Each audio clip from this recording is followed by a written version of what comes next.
All right, I'm live. I don't think the video is published yet, so I don't even think that it is up on the Patreon site or anything like that yet. But if you are watching an older replication of this video, you'll be seeing this part of me. The video isn't published yet, so babbling a little bit.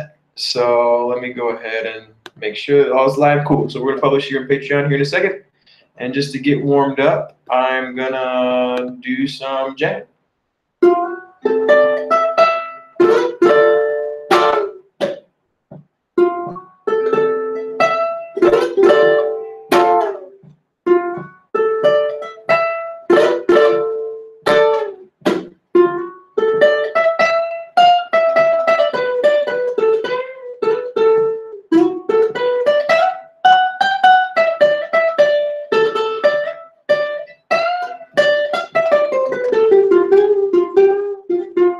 Cool. So as you are arriving, if you are arriving, go ahead and leave a comment below. It should have published over here on the old Patreon. Let me double check that. Make sure we're published over here. Checking the recent pro. Cool. So the publish is up. If you are here, I know Rob already sent me a message. If you are here, go ahead and leave a message in the Hangout and let me know that you have arrived. Anyone out there? Go ahead and just let me know you're here, and then we'll get to rocking and rolling. Robbie, Mr. Sprouse, how you doing, my brother? I'm doing so good. It is a pleasure that you could make it. I think this is going to end up being a Rob and Rob lesson, but I enjoy kind of working with you two dudes a lot because you two happen to be my most dedicated of all my Patreon students. So I appreciate you guys fully taking advantage of the resources that I put out there. That's very kind of you. How you been, man? Go ahead and let me know in the chat below. How you been? Hope the road trip was epic. I know I saw you all over the nation with your two lovely kids, so that's good stuff. We are talking about a stream that a tab that Rob put together. Have you seen it, Robbie? If you've seen it, go ahead and let me know in the comments over there as well. All right. 6 weeks, that's what I'm talking about.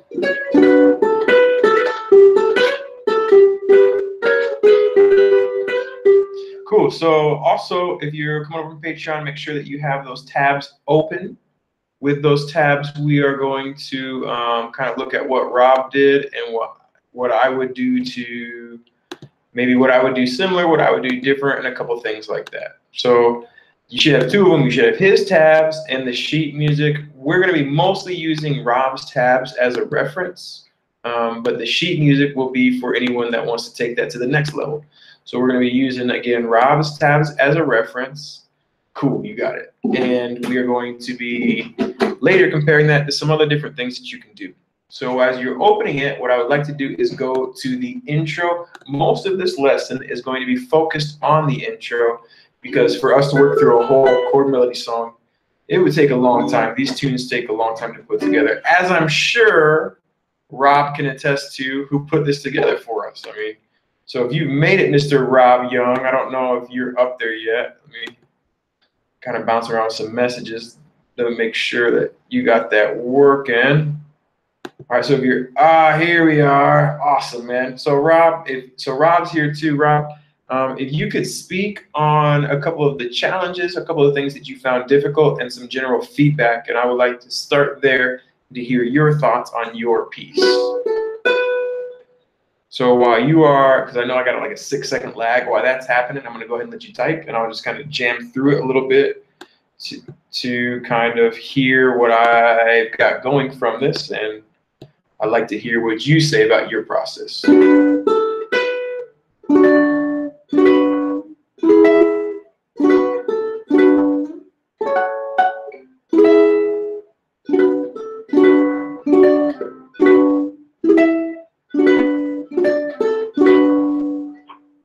So that's what I got for the intro from the tab that Rob is doing. There's a lot of cool things that we can do to work with this. And what I really like that Rob did right off the bat, if we take a look at the first bar, we get 1 and 2 and 3 and, well, okay.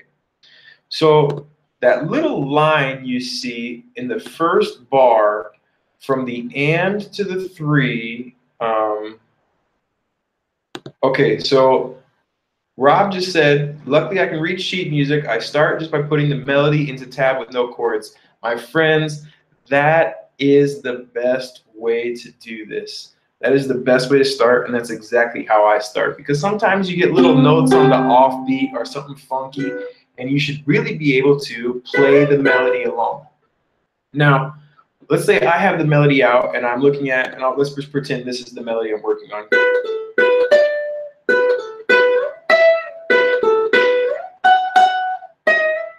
Okay, so that's what I'm working on, that little riff right there. I'm gonna do the same thing that Rob did. I'm gonna work the melody out and just learn that melody, and I'm gonna play along with the song. One of the elements that shouldn't be ignored is putting the tune on and playing along with it. It's kind of like singing with it, if that makes sense. After I put the melody down, I start to look at the chords. I use the chord wheel and tried to think of chord tones that would fit the key. Okay, so there's two things that we can do with this. Now, what I like with what Rob did with his approach with the intro is he used a very strong chord-based approach, and I see a lot of chords. Like, for example, in the first one we have a B minor, open A. I'm on the first page of Rob's handwritten tabs, the first bar, first page, top left. B minor, open A, B minor, D major. Now on that and, if you see that little line, if you look at that first bar, and I'm going to see the camera, I'm trying to make a little line from the end of the 3. It means the note plays on the offbeat and, but carries over to the third beat, like 3, well, and 3, all right? So that's just something to keep in mind. And then the fourth beat, B minor, and then he plays an E major with that E note on that last beat. Now, if you were to look at the sheet music, all of this is harmonized with the B minor. So what Rob did is he chose extended harmonies and to put more chords in there, like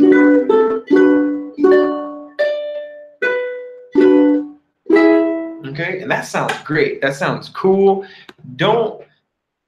A little lesson right here. Within that one bar, Rob also put an E major and a D major. If you look at the sheet music, the whole line is harmonized according to the B minor scale. Don't be afraid to put in chords, even though the harmony says it's different. So even though the harmony says it's only B minor, don't be afraid to throw those other chords in. It gives it a lot of character and supports those color notes that are outside that chord. Now, I was looking at it, and I might have done something like this.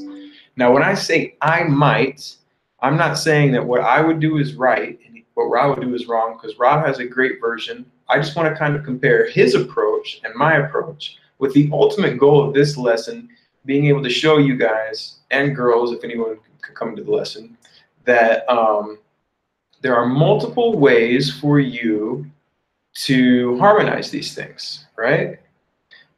That's good. I had to just go by ear. Okay, so Rob is doing all this by ear.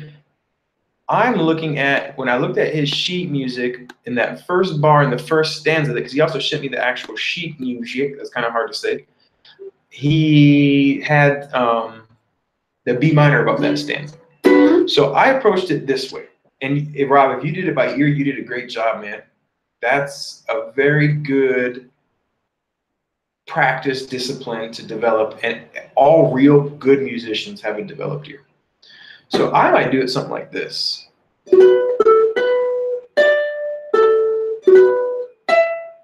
Okay, now you probably noticed when I played that right there, you're thinking, well, your hand didn't really move compared to what you were doing earlier.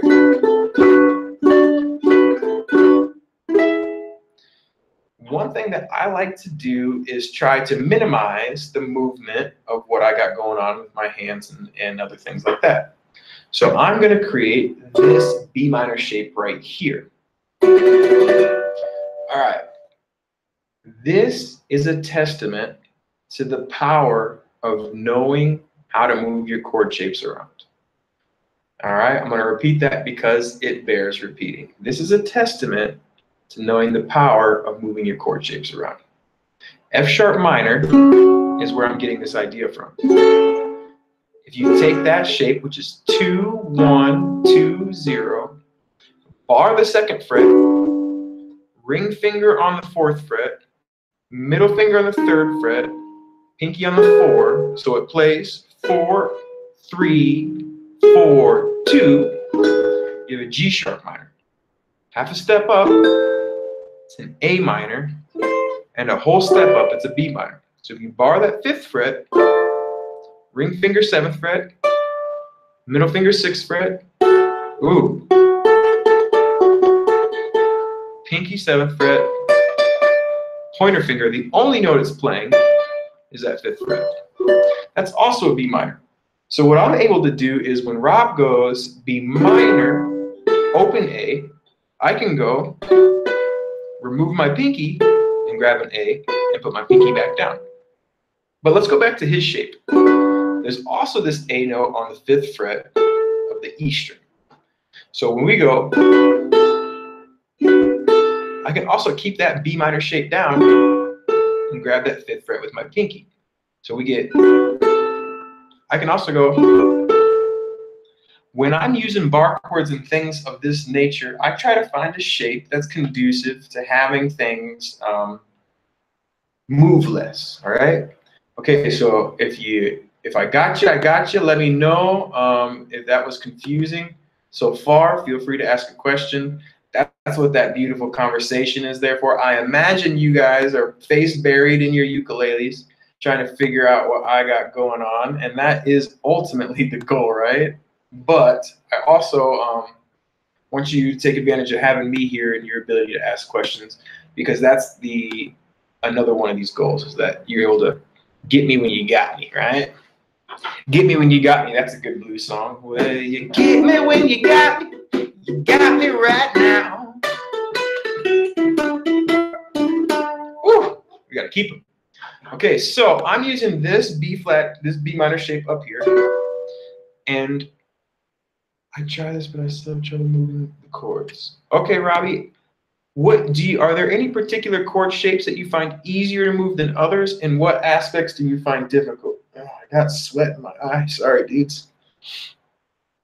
That's because that's important to know. Is it all chords or particular chords? Because if it's only particular chords, it's good to know which are your strengths and which are your weaknesses, right?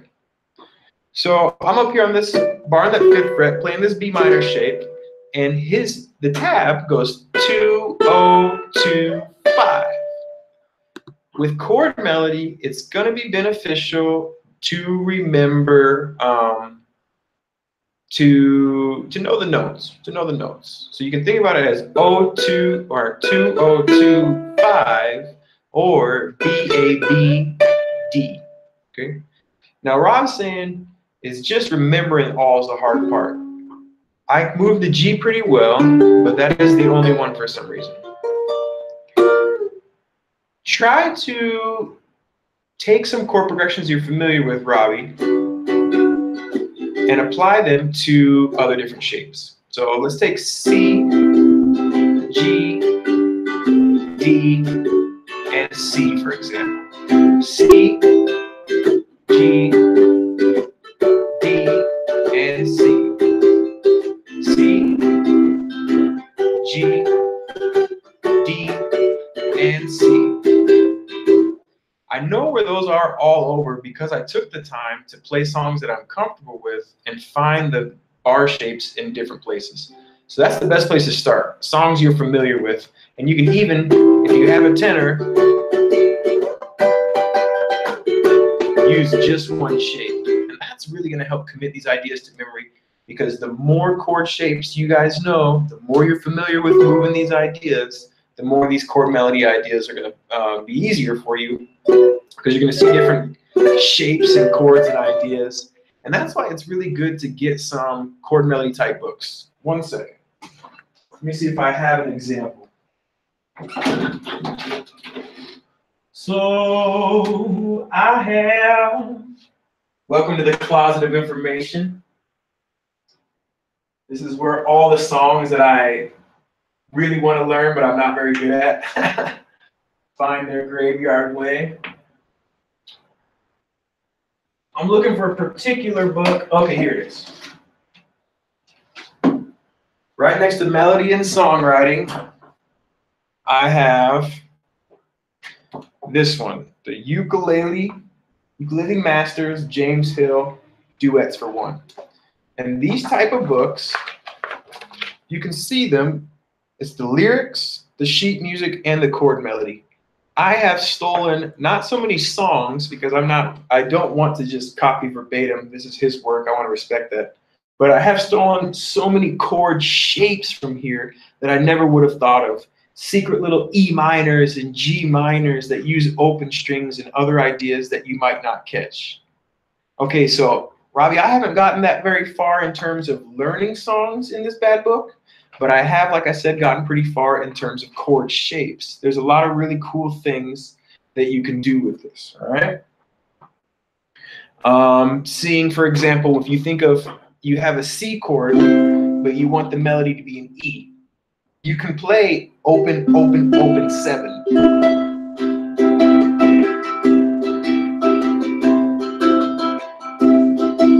And those are ideas that I wouldn't have gotten if I didn't take the time to buy a book like that and really dive into that. Yeah, the sneaky little shapes that melody gurus use. Let me know as you collect them, Rob, because every time I look at a guru arrangement, I always catch a new one. There are some valuable ones that are a lot less obvious that you might not be using enough, right? So we're still on the intro, and we're still kind of in that first bar, but hopefully the bigger goal of this lesson wasn't to break this particular song down, because Robbie has created a nice, lovely tab for me that I'm planning on doing a chord melody for this tune. But to kind of show you my thought process and examines Rob's process in voz alto, and in English, voz alto is out loud, speaking out loud. And so that way what we can do is look at how two people look at them differently, but how they both are effective. So I'm, again, on that first bar, 5th fret, making that F sharp minor shape, 7, 6, 7, 5. But I'm also thinking about my pinky playing a B and lifting it and playing an A. So I get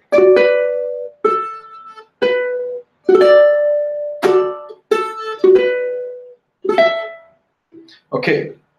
Now that last note, we have a 7. And this is what I want to talk about. These are color tones, or these are notes that are outside of the chord, because most of those I can play like through the 7, lift my finger 5, through the 7, 5th fret on the A string, 5th fret that A note, then back to that one. So I'm doing a lot of things pretty easily here, but it's that 7th fret that's interesting. Once you get a few chords in the process, the rest seems to follow as they repeat a lot. So if we can start efficiently, we stay efficiently. Yes, Rob, that's a huge point, because melody is a lot of repeating. So what you're doing is looking for efficiency, because you're going to use that efficiency repeatedly. It's really, really good to start on a good note. One of the most important things I've learned, I did 2 vocal lessons. I don't know. You probably don't believe me, but I did 2 vocal lessons, about an hour apiece. And one of the biggest things that I learned was, if you sing the first note in tune, you're going to do better for longer, right? So you should try to sing that first note in tune. If it starts in F and the first note's F, and you nail that F note, the rest is going to follow. And it's that same kind of idea we got going with these chord shapes, right? You know what would be a good idea for a video for chord melody would be maybe the most useful chord melody shapes or something like that, with chords that I use that are maybe a little more incognito, right? All right, so the last, after the 4th, on the offbeat of the 4th, that 7th fret over the B minor is interesting, because so far the melody goes 2, O, or B, A, B, and the A note, right, is the B minor 7. So we have a B minor 7, and they're all chord tones until we get to that 7th fret. So what we're going to do, how are we going to get that fretted? We can use some interesting chords that are a little more jazzy. So this is a particular one that I like. And what we're going to do is we're going to grab our middle finger on the 7th fret of the G string, pointer finger on the 6th fret, ring finger on the 7th, and pinky on the 7th. So what we get is 7, 6, 7, 7. All right?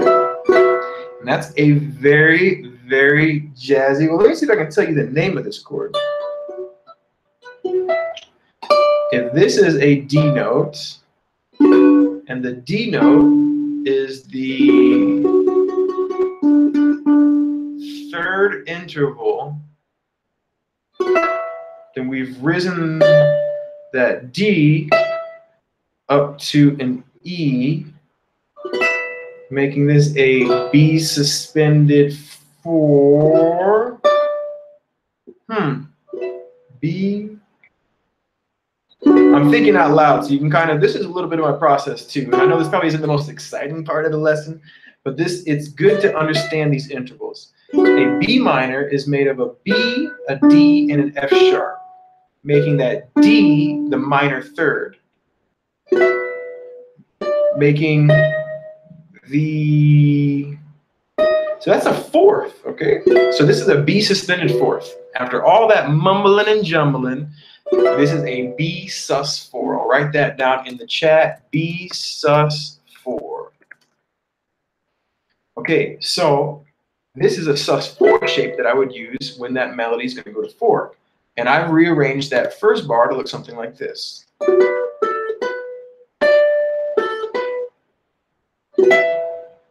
Right? Now that's only an option because it is on the offbeat, and in general, from my point of view, I like my chords to be not on the offbeats, and I like my chords to be on the 1, 2, 3, or 4. Something like 1 and 2 and 3. Well, let's see the tab. 1 and 2 and 3 and 4 and 1. Something like that. And you saw how my hand, the B sus 4, sounds so tasty, dude.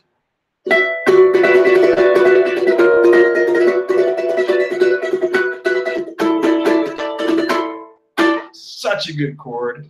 Find it in your playing. You can suspend the 4th on your minor chords to give it a little bit of jazz, or you can suspend your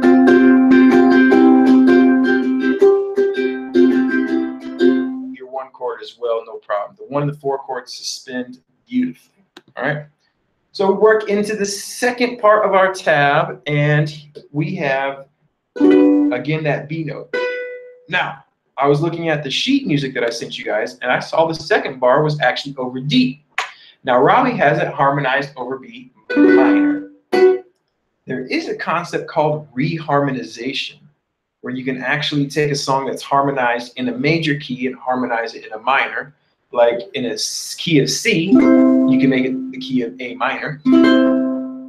But what I like to do is I like to try to get that as close as possible. Sometimes if the sheet music, man, I keep my English is sounding bad pronunciation-wise, and the word sheet is getting more dangerous with the years.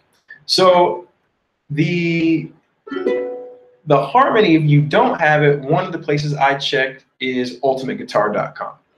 And ultimateguitar.com will help me work out the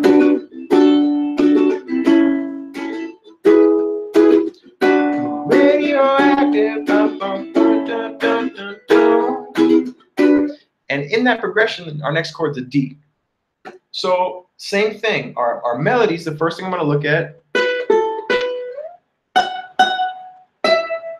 and I'm going to think about that D chord. If it's going to a B, I can go right back to a very similar shape to that B minor we did, which is a D major that is based on this A shape. Now, I don't expect you guys to jump on that right away, but I do expect you guys to think about these ideas. So A, make that B flat shape we know, B, C, C sharp, and D, right? So we got our D chord way up here. And the only difference between our D chord and our B minor is an A note. So we're going to start off pretty similar. In fact, the same move we did is one that we're going to use.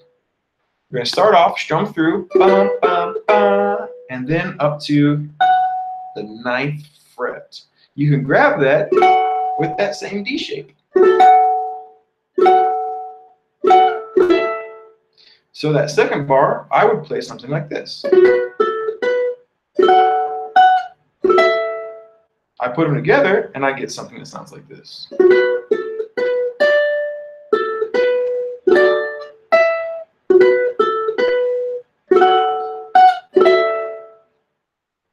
All right, you guys with me so far? Let's take a second to get some questions going. I'll ask you in the chat, let you know, kind of take a little break. What do you think about that so far? And is it moving too quick? Is it difficult? What you taking from it?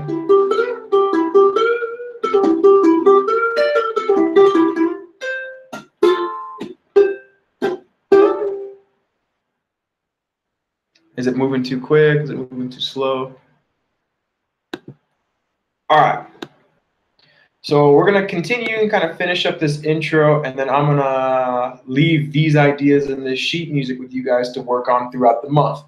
And what I would like to encourage you to do, we're going to still do a little more together, but what I want you to encourage you to do is keep on moving forward with these ideas and try to do your best own version of this. Sounding good right now, but I know I need a few more examples, is what Robbie's saying. Going good, I'm going to simply, with the movable chords, it'll be fun for me to understand more of the fretboard. Yes, Robbie, huge, huge, huge. It's great that you're following, and I'm going to keep crushing with some examples. Rob, fantastic that you're thinking about movable chords, because they are going to unlock your fretboard, and they are the key to making beautiful, rich, full chord melodies. Those bar chords are going to take you a long ways. Okay, so bar 3. Now, I don't know what this is, so what I'm going to do is I'm going to go to consult the sheet music, and I'm going to check the harmony. We have B minor 7, add 4. So see how they said B minor 7, add 4 was the reason I said B sus4. I'm working on doing a chord melody Smashing Pumpkins 33. I'm going to challenge myself, thanks to Rob, and getting one done soon. Good, Rob. Just make it a challenge to finish it and start with the melody and then fill in the holes. And you're looking for those bar chords to fill out those tricky spots. If you need any help, email it. I'm happy to look over it and see what else I can give, to help you out with that. So B minor 7, add 4. If you see something like that, think about it like a B minor. D6, 9. If you see something like that, think about it as a D shape and looking for the 6 and the 9, right? Don't worry so much about the 6 and the 9. A B minor 7, find that B minor movable shape. A D6, add 9, just find your D6 shape. So like this A6, 9 sus, I'm not going to think about that as an A6, 9 sus. I'm going to think about it as an A chord. Just keep it easy, right? So our A chord is right here. How did I find that so quick? I use this shape all the time. From the F shape, up a whole step, bar that 2nd fret, middle finger on the 3rd fret of the E, ring on the 4th of G, move that up a whole step, you get your A chord. Ouch. Ooh. Hold on, let me see if I crack my knuckle. I got a little. Got a sore finger. I got the opening down so far, but the movable chords, yeah, for sure. I promise you're gonna make them easier, Robbie, and I look forward to what you're gonna be doing. All right. Okay. My wife is texting me from the kitchen. It looks like. All right. So the next chord, A6, 9 sus. We're just gonna treat it like an A chord, and let's see what we get. Over that A chord. Now, all I did was go to the sheet music just to see the chord. Then I'm going back to Rob's tab because Rob's done a great job tabbing this melody out, and it's easier and it's faster, and I enjoy it. So our melody, let's see what we got. Yeah, post a pic on Instagram, my brother. Keep it going, rock and roll, brother. It's all good. Let the community know, man. I would love it to be more than just you two guys. I appreciate you guys taking advantage of these lessons. It's a lot of fun. I think they might be just a little too advanced for most people, but I would really like to find people in your similar position that are looking to be more advanced and really push their skills.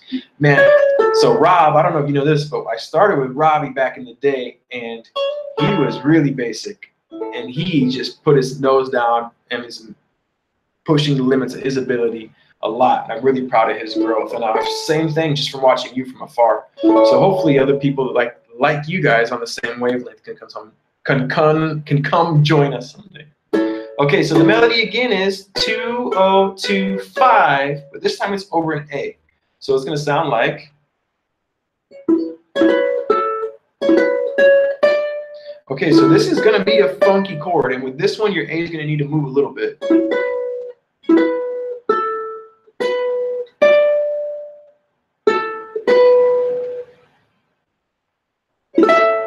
Okay, so that's what I'm coming up with there. We all got a lot of growing up to do, my brother. That's just part of it, my man. So here I'm making that A shape, hitting that B note first, back to our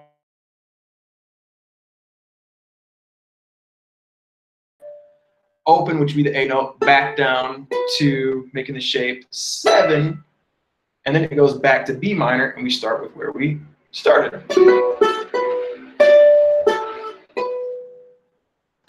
And that would be the intro of the entire tune.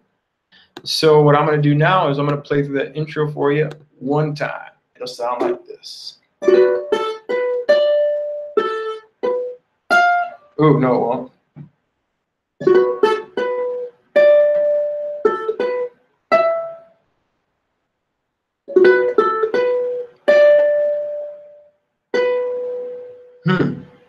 Oh, I know why I'm messing up. I got to scroll down. Sorry, guys.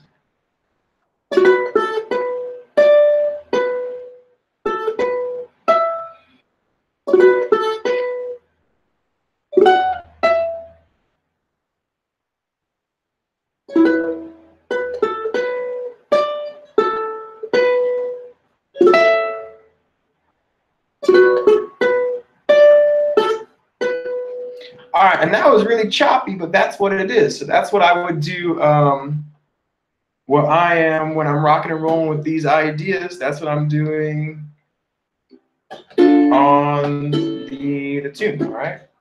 So that's how I would work through it, those movable shapes. I hope that's what you guys take away from this more than anything. The power of those movable shapes, the more you can commit them in memory, the better you're going to be doing. Try to earmark some different shapes in these chord melody books, and I look forward to seeing what you two come up with this song in the future, all right? So what I'm going to do now is, having broken these ideas down, I'm going to bid you all adieu, I don't really even know what language, I think it's French, adieu. And I'm going to have you explore this tab. And Robbie, I would like you to explore the 33 as well. And maybe you guys could interchange those tabs too. And let's go ahead and finish Radioactive. Let's put that Smashing Pumpkin song together, all right? This was always a pleasure. Happy to rock and roll with you guys. And I'll open the floor up to any last minute questions before we head out. There will be this little lag, so I'll be playing ukulele for the next couple seconds. And see if you guys have any questions.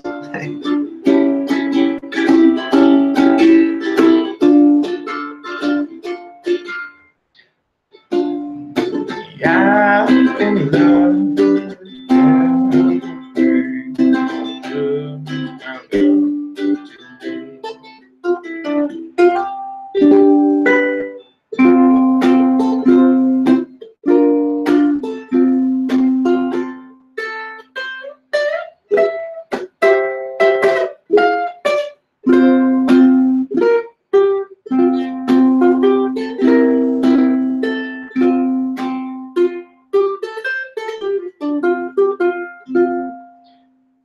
Interesting.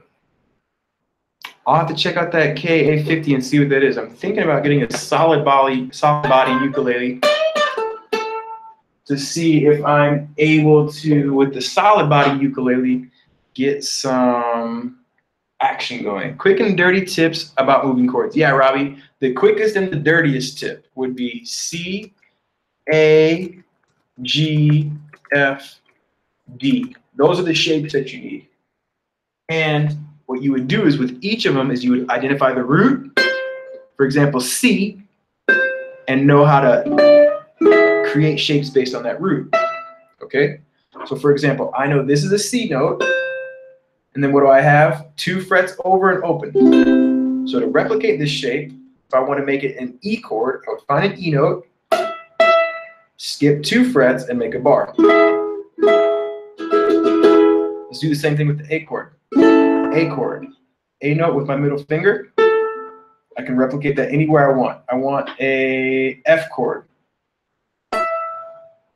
A, G, F. And by finding the root, I just plug in the exact same shape. F chord here. This is a note. A chord, same shape. C note, same shape.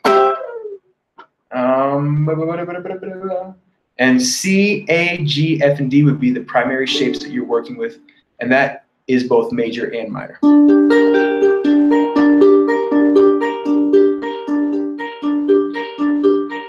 Is that the Moonlight Sonata?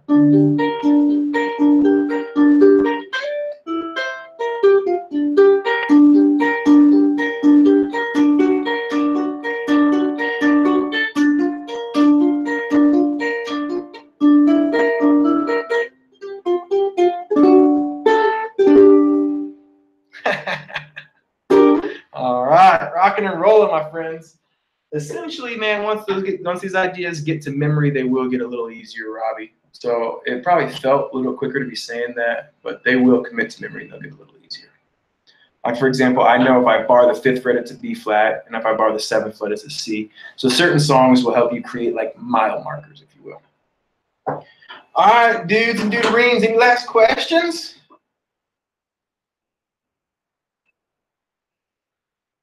All right, no final questions. I will see you on the first Thursday of September, and let's just rock and roll with those first Thursdays.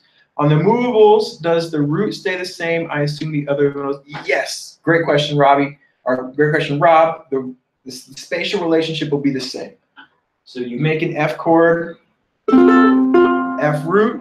Your A note will be your 5th, meaning if you make this shape with your B flat, your D note will be your 5th, and your F note will be your 3rd. So that is correct. The intervals, spatial relationship, all the same, and that works with scales.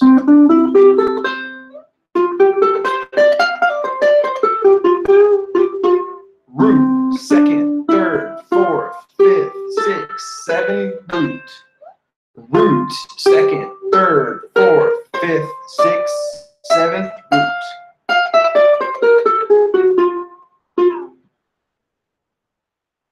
Awesome, my friends. All right. I'm going to go and make some dinner, my friends. I know it's a little later East Side time anyways. Rocking and rolling. Keep loving life. And I will be in contact, and I'll see you guys the first Thursday of September. Look forward to hearing what you're coming up with these. And if it ends up being just the 2 of us for most of these lessons, let me know what you guys want to learn. I'm going to build these lessons catered towards what you guys are rocking with. All right? Peace out, y'all.